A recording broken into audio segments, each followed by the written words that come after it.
cold and dark March morning, Darla Kustra was walking to work, March 26, 2010 to be exact.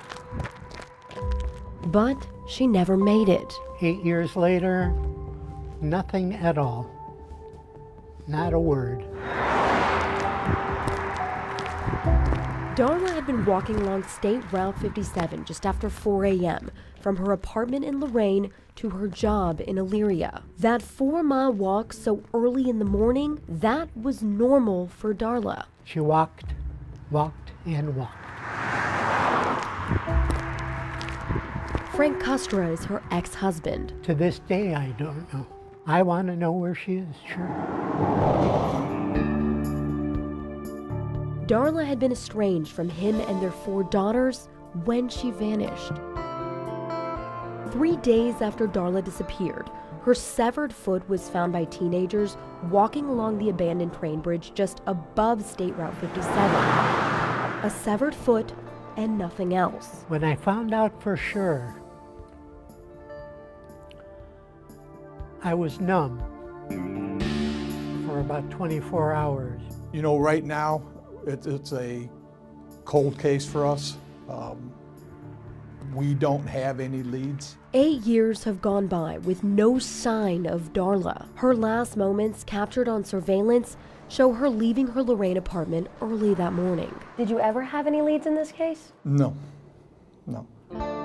It took a DNA match from one of Darla's daughters to confirm it was her foot that was found. But searches from the ground and from the air turned up nothing. Weather was their worst enemy. We were dealing with rain, snow, and slush. Lorain County Sheriff's detectives monitored the area for days, tracking traffic, trying to find any kind of lead to go on, anything to lead them to Darla's body. I think the nearest theory is there was some kind of vehicle involved. That theory involves a vehicle driving so fast it could sever a foot on impact. What may have happened next shocks even the most hardened detectives. And you take what appears to be an accident and then turn it into something I can't even imagine, that somebody would remove the remains. The train trestle where Darla's foot was found sits nearly 20 feet above the road. According to the coroner's office, the foot wasn't cut off by someone. And there were no signs of animal activity. No other body parts discovered in the area, not even blood. I think they removed her body. And cleaned up the scene? Yeah, we never recovered any other clothing, her lunch bag, and none of that. Darla was a creature of habit, never straying from her routine. She left home at the exact same time. She walked the same route. She carried the same lunch every single day. That lunch bag, never found. You think somebody knows something? Oh yeah, absolutely. I mean, obviously somebody knows. The person that struck her, they know, and I don't know that that person was able to clean up and remove her by themselves. I don't know that. For Frank, it is a matter of finding peace for a woman he loved, the mother of his children. A woman who, over the years, showed signs of mental illness. Mental illness, yes. They suspected bipolar and like depression, anxiety. When they met and married, Darla was working as a nurse. You couldn't have found a better nurse to take care of a loved one. But as time went on, Frank says Darla's mental health deteriorated. She had to give up her nursing career, take on jobs through a temp agency. Living with a person with mental illness, oh wow, especially because it's your spouse, it's hell. You don't know who you're coming home to.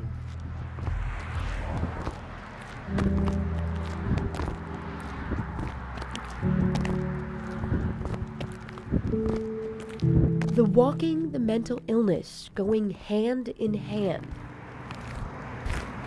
What normal person would walk miles, I mean miles, to go to wherever she was going.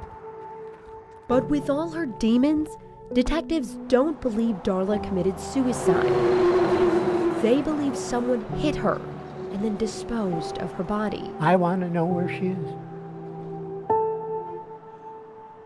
Where is the rest of Darla Kustra's body? I would like to know, be put at peace, I guess, you know. Closure for me, closure for the children.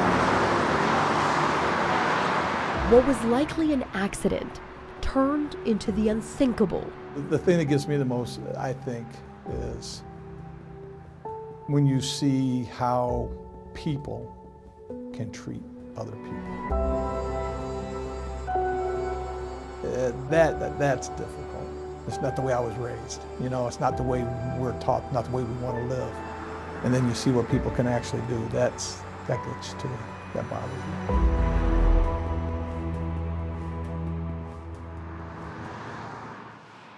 Where is the rest of Darla Kustra's body? This is one of those cases that is so bizarre and so utterly baffling. Police say they don't have any leads, and they never did. So if you know anything, please call the Lorain County Sheriff's Office. Homa Bash, News 5.